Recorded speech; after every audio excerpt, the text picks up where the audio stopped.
Well, a cosmic string is a little bit different than the strings of string theory. Officially, it's called a topological defect.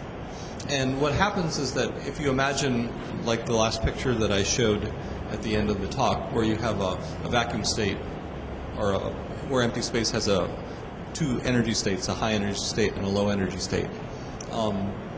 If you have a more complicated version of that configuration, then you can tie the field up in knots so that there can be little knots of the high energy state that remain after that phase transition has run its course, right?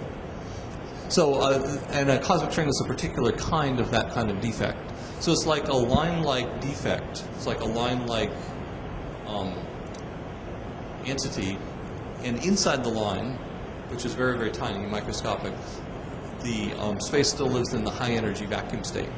And then outside the line, all of space is in the normal state of the low energy vacuum state of the background.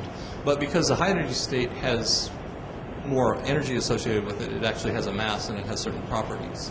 And if you fill the universe with these things and they had enough string tension or whatever you want to call it, they could actually affect things like galaxy formation in the early universe.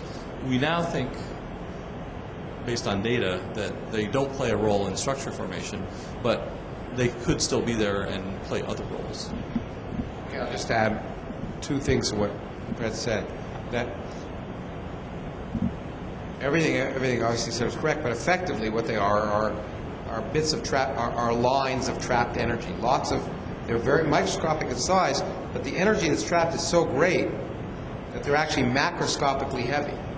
So they're the width of less than the size of atoms, but the energy density per unit length is incredibly great if they're really out there. That's why they're cosmic, because they actually have a gravity. Well, they actually don't quite have a gravity, but they actually affect space-time in a way that's similar to galaxies. So it's amazing that this, and they could be left over from weird things that happen in the early universe, and that's why they're very interesting for people to look at if they existed, because they would tell us something about those transitions at 10 to the minus 37 seconds or so. And so they'd be a great probe of the early universe.